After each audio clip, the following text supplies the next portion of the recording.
নমস্কার বন্ধুরা, আজকের ক্লাসে সকলকে স্বাগত জানাই। আজকে তোমাদের আসন্ন সমস্ত কম্পিটিটিভ এক্সামের জন্য কিছু গুরুত্বপূর্ণ জিকে নিয়ে চলে এসেছি। তো চলো আজকের ক্লাস শুরু করছি। দেখো, প্রথম প্রশ্ন কি রয়েছে, মোগল সম্রাটদের মধ্যে প্রথম গাজী উপাধি কে ব্যবহার করেন? মোগল সম্রাটদের মধ্যে কে প্রথম যিনি গাজী উপাধি ব্যবহার করেছিলেন? অ্যান্সারটি হয়ে যাবে অপশন সি, বাবর, যিনি প্রথম গাজী উপাধি ব্যবহার করেছিলেন। বাবর খানুয়ার যুদ্ধের পূর্বে গাজী উপাধি নিয়ে মুসলিমদের একত্রিত করেন। গাজী শব্দের অর্থ ধর্মযোদ্ধা। খানুয়ার যুদ্ধের সময় তিনি এই গাজী উপাধি গ্রহণ করেন। খানুয়ার যুদ্ধে বিজয়ের পর বাবর গাজী উপাধি গ্রহণ করেছিলেন। এবার আমরা বাবর সম্পর্কে কিছু উল্লেখযোগ্য তথ্য জেনে নেব। কি রয়েছে প্রথমে দেখো, বাবর ছিলেন মুঘল সাম্রাজ্যের প্রতিষ্ঠাতা। তিনি 1526 সালে পানিপথের প্রথম যুদ্ধে ইব্রাহিম লোদির সাথে যুদ্ধ করেন এবং মুঘল সাম্রাজ্যের ভিত্তি স্থাপন করেন। তার আত্মজীবনী তুজুকি বাবরি তুর্কি ভাষায় লেখা। 1527 সালে তার সেনাপতি মীর বাকি বাবরি মসজিদ নির্মাণ করেন। তিনি 1530 সালে মারা যান। তারপর কে রয়েছে দেখো, হুমায়ুন। তিনি ছিলেন বাবরের পুত্র। তিনি একজন গণিতবিদ এবং জ্যোতির্বিদ ছিলেন। তার আত্মজীবনী হুমায়ুন নামা লিখেছেন তার বোন গুলবদন বেগম। তারপর কে রয়েছে দেখো, আকবর। তিনি 1542 সালে অমরকোটে জন্মগ্রহণ করেন। তিনি 1556 সালে হিমুর সাথে পানিপথের দ্বিতীয় যুদ্ধ করেন এবং তিনি হিমুকে পরাজিত করেন। তিনি ধর্মীয় কর জিজিয়া বাতিল করেন। তিনি একটি নতুন ধর্ম দিন হি ইলাহি প্রতিষ্ঠা করেন। তার আত্মজীবনীর নাম কি? আইনি আকবরী, যেটি লিখেছেন কে? আবুল ফজল। তারপর কে রয়েছে দেখো, জাহাঙ্গীর। তার ছোটবেলার নাম কি ছিল? সেলিম। তিনি শিখদের পঞ্চম গুরু অর্জুন দেবকে মৃত্যুদণ্ড দেন। তার সময়কাল ছিল চিত্রকলার স্বর্ণযুগ। তারপর কে রয়েছে দেখো, শাহজাহান। তার সময়কাল ছিল স্থাপত্যের স্বর্ণযুগ। তিনি তার স্ত্রী মমতাজ মহলের স্মরণে তাজমহল নির্মাণ করেন। তারপর কে রয়েছে দেখো, ঔরঙ্গজেব। তিনি একজন দক্ষ বীণাবাদক ছিলেন। তিনি নবম শিখগুরু তেজ বাহাদুরকে মৃত্যুদণ্ড দেন। তিনি আলমগীর নাম ধারণ করেন। তিনি পারস্য উৎসব নবরোজ বাতিল করেন। বাহাদুর শাহ, তিনি ছিলেন মুঘল সাম্রাজ্যের শেষ শাসক।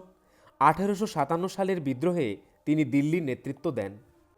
পরবর্তী প্রশ্ন কি রয়েছে দেখো, জৈন ধর্মের সবচেয়ে গুরুত্বপূর্ণ মৌলিক নীতি কোনটি? জৈন ধর্মের সবচেয়ে গুরুত্বপূর্ণ মৌলিক নীতি কোনটি? অ্যান্সারটি হয়ে যাবে অপশন বি, অহিংসা। জৈন ধর্ম ঐতিহ্যগতভাবে জৈন ধর্ম নামে পরিচিত। একটি প্রাচীন ভারতীয় ধর্ম। এটি প্রাচীনতম ভারতীয় ধর্মগুলির মধ্যে একটি।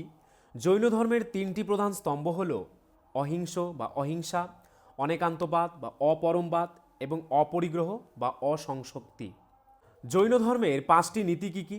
অহিংসা, মিথ্যা নয়, চুরি নয়, কোনো সম্পত্তি নেই, ধারাবাহিকতা পালন বা ব্রহ্মচর্য। পঞ্চম নীতি বা যেটি ব্রহ্মচর্য, সেটি মহাবীর যোগ করেছিলেন এবং বাকি 4টি ছিল তার পূর্বসূরিদের শিক্ষা। মহাবীর ছিলেন জৈনদের 24তম তীর্থঙ্কর। জৈন ধর্মের প্রবর্তন ছিলেন এই মহাবীর। মোট কয়জন তীর্থঙ্করের সন্ধান পাওয়া যায়? মোট 24 জন তীর্থঙ্করের সন্ধান পাওয়া যায়। প্রথম ও শেষ তীর্থঙ্করের নাম লেখো। প্রথম তীর্থঙ্কর হলেন ঋষভনাথ আর শেষ তীর্থঙ্কর হলেন মহাবীর। আর 23তম তীর্থঙ্কর কে ছিলেন? পার্শ্বনাথ। তিনিই ছিলেন জৈন ধর্মের প্রকৃত প্রবর্তক। খ্রিস্টপূর্ব 8ম শতকে কাশীর এক রাজবংশে তার জন্ম। 30 বছর বয়সে তিনি সংসার ত্যাগ করেন। কবে ও কোথায় মহাবীরের জন্ম হয়? আনুমানিক 540 খ্রিস্টপূর্বাব্দে বৈশালীর উপকণ্ঠে কুন্দগ্রাম বা কুন্দপুর নামক স্থানে মুজাফফরপুর জেলার গাত্রিক নামক ক্ষত্রিয় রাজকুলে মহাবীরের জন্ম হয়। মহাবীরের পিতৃদত্ত নাম কি ছিল? বর্ধমান। মহাবীরের পিতা ও মাতার নাম কি ছিল? মহাবীরের পিতার নাম ছিল সিদ্ধার্থ। মাতা ছিলেন লিচ্ছবি বংশীয় রাজকন্যা ত্রিশলা। মহাবীরের স্ত্রীর নাম কি? মহাবীরের স্ত্রীর নাম হচ্ছে যশোদা। মহাবীর কত বছর বয়সে সন্ন্যাস গ্রহণ করেন? মহাবীর মাত্র 30 বছর বয়সে সন্ন্যাস গ্রহণ করেন। কোন নদীর তীরে এবং কোন গাছের নিচে মহাবীর সিদ্ধিলাভ করেন? দীর্ঘ 12 বছর ঋজুপালিকা নদীর তীরে এক শাল গাছের নিচে সাধনার পর তিনি সিদ্ধিলাভ করেন। কত সালে কত বছর বয়সে কোথায় মহাবীর দেহত্যাগ করেন? আনুমানিক 468 খ্রিস্টপূর্বাব্দে 72 বছর বয়সে রাজগৃহের কাছে পাবানগরীতে তিনি অনশনে স্বেচ্ছা মৃত্যুবরণ করেন। তারপর দেখো, ঋষভনাথের প্রতীক চিহ্ন কি? ষাঁড়। পার্শ্বনাথের প্রতীক চিহ্ন কি? সর্প। এবং মহাবীর বা বর্ধমানের প্রতীক চিহ্ন কি? সিংহ। তারপর দেখো পঞ্চম মহাব্রত কি? মহাবীর পার্শ্বনাথ প্রবর্তিত চতুর্জামের সঙ্গে আরেকটি নীতি যুক্ত করেন, সেটি হলো ব্রহ্মচর্য। এই 5টি নীতিকে বলা হয় পঞ্চম মহাব্রত। ত্রিরত্ন কি? সত্য বিশ্বাস, সত্য জ্ঞান এবং সত্য আচরণ, এই 3টিকে ত্রিরত্ন বলা হয়। কোন কোন রাজা জৈন ধর্মের সমর্থক ছিলেন? মগধরাজ বিম্বিসার, অজাতশত্রু, চন্দ্রগুপ্ত মৌর্য প্রমুখ। মহাবীরের মৃত্যুর পর জৈনরা কয়টি ভাগে ভাগ হয়ে যায়? 2টি ভাগে ভাগ হয়ে যায়। এই 2টি ভাগের নাম যথাক্রমে দিগম্বর ও শ্বেতাম্বর। দিগম্বর দলের নেতা ছিলেন ভদ্রবাহু আর শ্বেতাম্বর দলের নেতা ছিলেন স্থূলভদ্র। জৈনদের আদি শাস্ত্রগ্রন্থ কাকে বলা হয়? গ্রন্থটি কটি পর্বে রচিত? ভদ্রবাহু রচিত কল্পসূত্রকে জৈনদের আদি শাস্ত্রগ্রন্থ বলা হয়। গ্রন্থটি 14টি পর্বে বিভক্ত। জৈনদের প্রধান ধর্মগ্রন্থের নাম কি? দ্বাদশাঙ্গ, যেটি প্রাকৃত ভাষায় লেখা। তারপর দেখো কোন কোন গ্রন্থ থেকে বুদ্ধদেবের জীবন সম্পর্কে জানা যায়? সুত্তপিনিপাত, জাতক, মহাবিংশ, দীপবংশ, অশ্বঘোষের বুদ্ধচরিত এবং সংস্কৃত ললিত বিস্তার থেকে বুদ্ধদেবের জীবন সম্পর্কে জানা যায়। কবে কোথায় গৌতম বুদ্ধ জন্মগ্রহণ করেন? আনুমানিক 566 খ্রিস্টপূর্বাব্দে নেপালের তরাই অঞ্চলে কপিলাবস্তু রাজ্যে লুম্বিনী উদ্যানে শাক্য বংশে গৌতম বুদ্ধ জন্মগ্রহণ করেন। বন্ধুরা, আরেকটি কথা, WBP constable, SI and KP constable অধ্যায়ভিত্তিক সেরা প্রস্তুতি নিতে আমাদের হোয়াটসঅ্যাপ নাম্বারে একবার হোয়াটসঅ্যাপ করে নাও। গণিত, ইংরেজি, জিকে, রিজনিং প্রত্যেকটা বিষয়ে একদম অধ্যায় ধরে ধরে বেসিক লেভেল থেকে একদম প্রথম থেকে ক্লাস করানো হবে। মাসিক কোনো বেতন নেই, পরীক্ষা পর্যন্ত সেরা গাইডেন্স পাবে নতুন সিলেবাস অনুযায়ী। Live class, recorded class plus PDF all পাবে। একবার পেমেন্ট করলেই যতদিন না চাকরি পাচ্ছ ক্লাস করতে পারবে। One time payment. 5 জন আলাদা আলাদা টিচার্সের মাধ্যমে তোমাদের প্রত্যেকটি সাবজেক্ট ধরে ধরে অঙ্ক একদম যারা কিছুই বুঝতে পারো না তাদের জন্য জলের মতো সহজ করে বুঝিয়ে দেওয়া হবে। আমাদের কলকাতা পুলিশের এসআইতে আমরা 95% হুবহু প্রশ্ন কমন দিয়েছি প্রমাণসহ। সেই কমনের প্রমাণ পেতে তোমরা জয়েন করে নাও আমাদের টেলিগ্রাম চ্যানেলে বেঙ্গলি নলেজ একাডেমিতে, লিঙ্ক ইন ডেসক্রিপশন। এটি আমাদের 7 নম্বর ব্যাচ। প্রথম 100 জন 30% ডিসকাউন্ট পাবে। প্রথম 100 জন 30% ডিসকাউন্ট পাবে। তাই ভাই, তোমার যদি একটি সিট এনি হাউ চাই, যেহেতু পশ্চিমবঙ্গ পুলিশ এবং কলকাতা পুলিশ দুটো ভ্যাকেন্সি বেরিয়েছে, তাই একটিতে না একটিতে কিন্তু তোমার হবেই এবার। যদি আমাদের কাছে প্রস্তুতি নাও, 95% হুবহু কমন দেওয়ার দায়িত্ব আমাদের। তোমরা শুধু পড়াশোনা করবে।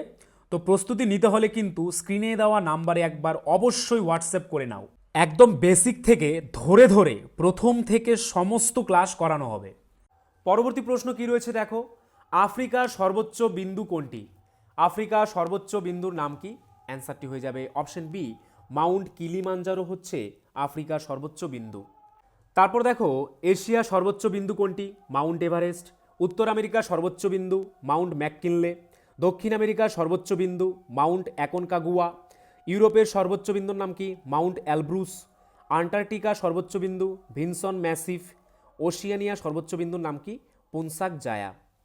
পরবর্তী প্রশ্ন, উদ্ভিদ কোষে অনুপস্থিত অঙ্গাণুটি কোনটি? উদ্ভিদ কোষে অনুপস্থিত অঙ্গাণুটির নাম কি? অ্যান্সারটি হয়ে যাবে অপশন সি, সেন্ট্রোজোম। তারপর দেখো জীবনবিজ্ঞানের কিছু উল্লেখযোগ্য কি পয়েন্টস কি রয়েছে। প্রথমে, ক্লোরোফিলের কোন ধাতব উপাদান থাকে? অ্যান্সারটি হয়ে যাবে ম্যাগনেসিয়াম। জরায়ুজ অঙ্কুরোদ্গম দেখা যায় কোন উদ্ভিদে? অ্যান্সারটি হয়ে যাবে লবণাম্বু উদ্ভিদে। বদ্ধ সংবনতন্ত্র দেখা যায় কেঁচোতে। মুক্ত সংবনতন্ত্র কাদের দেখা যায়? আরশোলা, মাছি ও ফড়িংদের মুক্ত সংবনতন্ত্র দেখা যায়। ফুলকার দ্বারা শ্বাসকার্য চালায় কারা? চিংড়ি।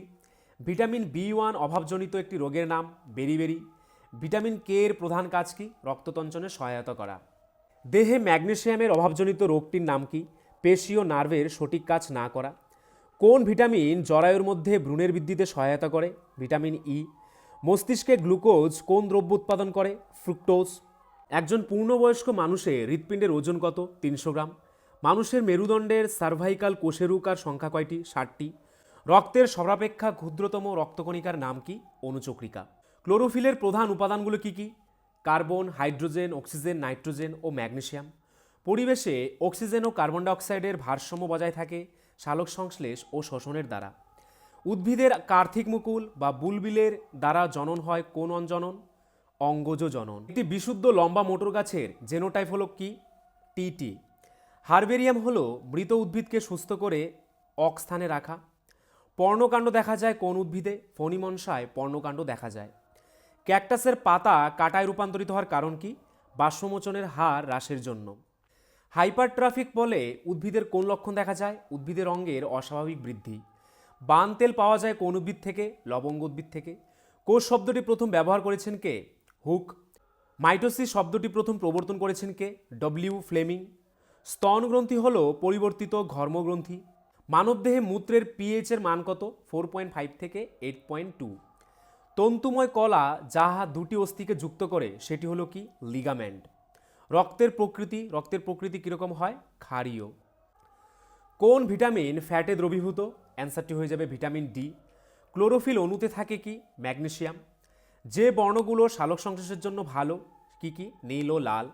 স্কারভি রোগ হয় ভিটামিন কিসের জন্য? সি এর জন্য। সার্বজনীন দাতা বলা হয় কোন ব্লাড গ্রুপকে? ও শ্রেণীর রক্তকে বলা হয় সার্বজনীন দাতা। কোন প্রাণীতে চামড়ায় ব্লাবারের স্তর আছে? তিমি। জরায়ু অঙ্কুরোদ্গম দেখা যায় কোন উদ্ভিদের? গরান গাছের। টিকাকরণ পদ্ধতি আবিষ্কার করেছেন কে? Edward Jenner. The original species বইটির রচয়িতাকে? Charles Darwin. উদ্ভিদ কিসের মাধ্যমে জলবাহিত করে? জাইলেমের মাধ্যমে। পেরামোসিয়ামের গমনাঙ্গের নাম কি? সিলিয়া। কোন স্তন্যপায়ী হৃদস্পন্দন সবচেয়ে কম? নীলতিমি। কোন প্রাণীকে ডেভিল মাছ বলা হয়? অক্টোপাসকে ডেভিল মাছ বা ডেভিল ফিশ বলা হয়। গ্লাইকোজেনেলাইসিস প্রক্রিয়া যা ঘটে গ্লাইকোজেন ও গ্লুকোজের মাধ্যমে। ল্যাকটিয়াল পৌষ্টিকতন্ত্রের কোন অংশে পাওয়া যায়? ক্ষুদ্রান্তে। আরবিসি ডাব্লিউবিসি গণনা করার যন্ত্রের নাম কি? নিউবার হিমোসাইট মিটার। আমাদের খাদ্যনালীতে কার্বোহাইড্রেট খাদ্য পরিপাকতল হল মুখগহ্বর ও ক্ষুদ্রান্ত। অপরিহার্য অ্যামাইনো অ্যাসিড যুগল হল লাইসিন ও লিউসিন। সুস্থ পরিণত পুরুষের বায়ু ধারকত্বর ক্ষমতা কত? 4500 মিলিগ্রাম। মানব শিশুর সর্বমোট কঙ্কালপেশির সংখ্যা কয়টি? 255টি। আমাদের মাথার খুলিতে ফ্রন্টাল ও প্যারাইটাল অস্থিসন্ধি অংশে অবস্থান করে কার্টিলেজ। ইউস্টেচিয়ান নালী কোথায় অবস্থিত? খুবই ইম্পর্টেন্ট, মধ্যকর্ণে ইউস্টেচিয়ান নালী অবস্থিত। মানবদেহে হরমোন কিসের মাধ্যমে বাহিত হয়? রক্তের মাধ্যমে বাহিত হয়। উদ্ভিদের গ্যালভ্যান্টাকটিক চলন কিসের প্রভাবে দেখা যায়? তড়িৎ শক্তির। সবুজ গ্রন্থি কোন প্রাণীর রেচনাঙ্গ? চিংড়ির রেচনাঙ্গের নাম সবুজ গ্রন্থি। গুটি বসন্তের টিকা কে আবিষ্কার করেছেন? Edward Jenner. কোন প্রাণীর দেহে অন্তঃকোষীয় পরিপাক দেখা যায়? স্পঞ্জের দেহে। সালোক সংশ্লেষ কোন আলোকে সর্বাপেক্ষা সক্রিয়? লাল আলোতে। মানবদেহের পাচক রস রূপে কোন অ্যাসিড নিঃসৃত হয়? HCl। টারপেন্টাইন পাওয়া যায় কোন গাছের কাঠ থেকে? পাইন গাছের কাঠ থেকে। উদ্ভিদ তার প্রয়োজনীয় জল এবং খনিজ লবণ মাটি থেকে সংগ্রহ করে কিসের মাধ্যমে? রুট হেয়ারের মাধ্যমে। পরবর্তী প্রশ্ন, কোন সংস্থা সোনার বুট পুরস্কার দেয়? কোন সংস্থা সোনার বুট পুরস্কার প্রদান করে? অ্যান্সারটি হয়ে যাবে অপশন ডি, ফিফা। ফিফার সদর দপ্তর সুইজারল্যান্ডের জুরিক শহরে অবস্থিত। বর্তমান প্রেসিডেন্টকে? Gianni Infantino. পরবর্তী প্রশ্ন, শরৎচন্দ্র চট্টোপাধ্যায়ের শেষ উপন্যাস কোনটি? শরৎচন্দ্র চট্টোপাধ্যায়ের লেখা শেষ উপন্যাস কোনটি? অ্যান্সারটি হয়ে যাবে অপশন সি, শেষ প্রশ্ন। শেষ প্রশ্ন উপন্যাসটি শরৎচন্দ্র চট্টোপাধ্যায়ের রচনা করেন। উপন্যাসটি 1931 সালে প্রকাশিত হয়। এই উপন্যাসের প্রধান চরিত্রের নাম কমল। এছাড়াও শরৎচন্দ্রের বিখ্যাত কিছু উপন্যাস রয়েছে: শ্রীকান্ত, চরিত্রহীন, গৃহদাহ, পল্লী সমাজ, দেবদাস, দত্তা, সুবোধা, দেনা পাওনা, শেষের পরিচয়, পণ্ডিত মশাই ইত্যাদি। পরবর্তী প্রশ্ন, কোন বাদ্যযন্ত্রের সাথে বিশ্ববিখ্যাত সঙ্গীতশিল্পী ওস্তাদ আলী আকবর খান যুক্ত ছিলেন? ওস্তাদ আলী আকবর খান কোন বাদ্যযন্ত্রের সাথে যুক্ত ছিলেন? অ্যান্সারটি হয়ে যাবে অপশন ডি, সরোদের সঙ্গে যুক্ত ছিলেন। তারপর দেখো কয়েকজন উল্লেখযোগ্য বেহেলাবাদক কারা ছিলেন? Abhijit, PS Nair, L Subramaniam, N রাজম, কালা রামনাথ, রাগিনী শঙ্কর, কুন্নাকুদি বৈদ্যনাথন। কয়েকজন সন্তরবাদক কে কে? পণ্ডিত শিবকুমার শর্মা, রাহুল শর্মা, তরুণ ভট্টাচার্য ও অভয় সোপেরি। তারপর দেখো কয়েকজন উল্লেখযোগ্য তবলাবাদক কে ছিলেন? ওস্তাদ জাকির হোসেন, আল্লা রাক্ষা, ওস্তাদ তফু খান। কয়েকজন শরৎবাদক কারা ছিলেন? আমজাদ আলী খান, বঙ্গাস, আলী আকবর খান, আলাউদ্দিন খান। বাঁশিবাদক কারা ছিলেন উল্লেখযোগ্য? দেখো হরিপ্রসাদ চৌরাশিয়া, খুবই ইম্পর্টেন্ট, পরশনাথ। কয়েকজন উল্লেখযোগ্য বীণাবাদক কারা ছিলেন? আসাদ আলী খান, জিয়া মহিউদ্দিন দাগর, আয়াগরি শ্যামসুন্দরম। সেতারবাদক কারা কারা ছিলেন? পণ্ডিত রবিশঙ্কর, শহীদ পারভেজ খান, বুধাদিত্য মুখোপাধ্যায়, অনুষ্কা শঙ্কর। পরবর্তী প্রশ্ন, ফারেনহাইট স্কেলের ঊর্ধ্বস্থিরাঙ্কের মান কত? ফারেনহাইট স্কেলের ঊর্ধ্বস্থিরাঙ্কের মান কত? অ্যান্সারটি হয়ে যাবে অপশন বি 212 ডিগ্রি ফারেনহাইট। এক্ষেত্রে সি হচ্ছে সেন্টিগ্রেড স্কেল, এফ হচ্ছে ফারেনহাইট স্কেল এবং কে হচ্ছে ক্যালভিন স্কেলের তাপমাত্রা। উপরের সূত্র থেকে 40 ডিগ্রি সেলসিয়াস তাপমাত্রা ফারেনহাইট স্কেলের নিম্ন ও ঊর্ধ্বস্থিরাঙ্কের যথাক্রমে 32 ডিগ্রি ও 212 ডিগ্রি ফারেনহাইট। তাহলে ফারেনহাইট স্কেলের নিম্ন স্থিরাঙ্ক কত? 32 ডিগ্রি ফারেনহাইট এবং ঊর্ধ্বস্থিরাঙ্ক 212 ডিগ্রি ফারেনহাইট। পরবর্তী প্রশ্ন, নবরত্ন সভাসদ কার রাজ্যসভায় ছিল? কার রাজ্যসভায় নবরত্ন সভাসদ ছিল? অ্যান্সারটি হয়ে যাবে অপশন সি চন্দ্রগুপ্ত মৌর্যের রাজসভায়। 9 জন সভাসদকে নিয়ে এই নবরত্ন গঠিত হয়েছিল। এরা হলেন কালিদাস, আর্যভট্ট, বরাহমিহির, খপর্ণক, শঙ্কু, বেতাল ভট্ট, অমর সিংহ, ঘটকর্পর। নবরত্নদের মধ্যে অমর সিংহ ছিলেন বিজ্ঞানী, শঙ্কু ছিলেন স্থপতি, বেতাল ভট্ট ছিলেন জাদুকর, বররুচি ছিলেন ব্যাকরণবিদ। পরবর্তী প্রশ্ন, ব্যাঙের মধ্যে হওয়া রূপান্তরের জন্য দায়ী কোন হরমোন? অ্যান্সারটি হয়ে যাবে অপশন বি থাইরক্সিন হরমোন। যে প্রক্রিয়ার মাধ্যমে ব্যাঙাচি পূর্ণবয়স্ক ব্যাঙে পরিবর্তিত হয় তাকে বলে রূপান্তর বা মেটামরফোসিস। ব্যাঙ ডিম পাড়ে যা কয়েকদিন পর ব্যাঙাচিতে পরিণত হয়। এই ব্যাঙাচিগুলি পরবর্তী কয়েক সপ্তাহে জলের নিচে কাটায়। ব্যাঙাচির থাইরয়েড গ্ল্যান্ডে উপস্থিত থাইরক্সিন হরমোন রূপান্তর প্রক্রিয়া শুরু করতে সাহায্য করে। পরবর্তী প্রশ্ন, রাষ্ট্রপতি পদত্যাগ করতে কার কাছে পদত্যাগপত্র প্রেরণ করবেন? যদি রাষ্ট্রপতি পদত্যাগ করতে চান তাহলে কার কাছে পদত্যাগপত্র জমা দিতে পারবেন? অ্যান্সারটি হয়ে যাবে অপশন বি উপরাষ্ট্রপতির কাছে। ভারতীয় সংবিধানের 56 ধারা স্পষ্ট করে যে রাষ্ট্রপতির কার্যকাল তিনি অফিসে প্রবেশ করার তারিখ থেকে 5 বছর, তার মেয়াদ আগে শেষ হতে পারে, উপরাষ্ট্রপতিকে সম্বোধন করা পদত্যাগের মাধ্যমে অথবা সংবিধান লঙ্ঘনের জন্য অভিশংসনের মাধ্যমে, অপসারণের মাধ্যমে। পরবর্তী প্রশ্ন, কোন দ্বীপটি আরব সাগরের ছোট প্রবাল প্রাচীর এবং প্রাচীর দিয়ে তৈরি? কোন দ্বীপটি আরব সাগরের ছোট প্রবাল প্রাচীর ও প্রাচীর দিয়ে তৈরি? অ্যান্সারটি হয়ে যাবে অপশন ডি লাক্ষাদ্বীপ।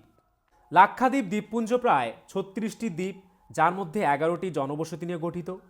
আমিনিদিভি দ্বীপপুঞ্জ, ল্যাকাদ্বীপ দ্বীপপুঞ্জ এবং মিনিকয় দ্বীপপুঞ্জ হল লাক্ষাদ্বীপের 3টি প্রধান দ্বীপ।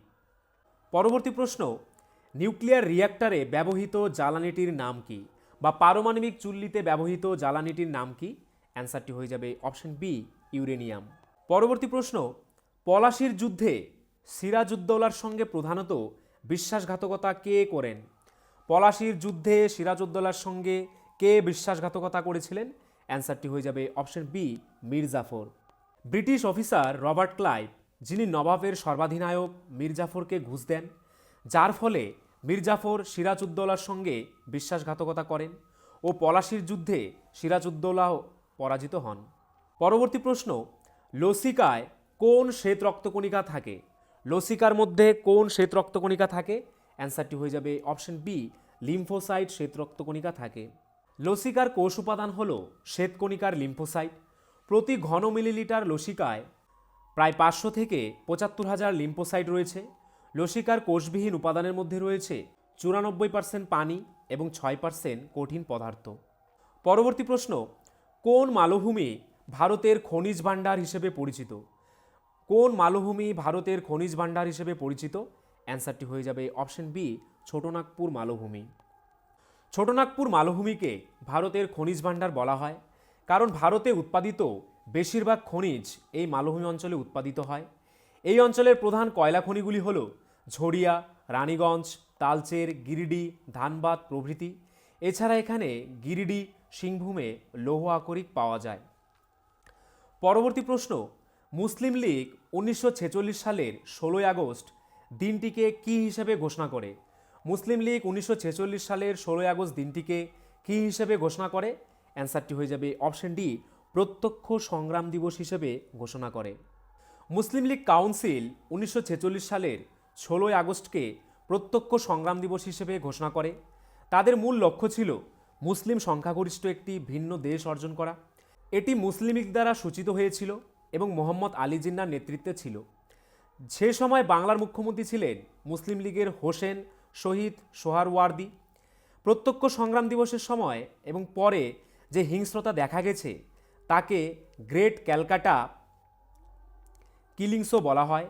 দিনটি the week of the long knives নামে পরিচিত, ঘটনার সপ্তাহের শুরু বলে বিবেচিত হয়। পরবর্তী প্রশ্ন, কে ভারতের সর্বপ্রথম উপপ্রধানমন্ত্রী হিসেবে নিযুক্ত হয়েছিলেন? কে ভারতের সর্বপ্রথম উপপ্রধানমন্ত্রী হিসেবে নিযুক্ত হয়েছিলেন?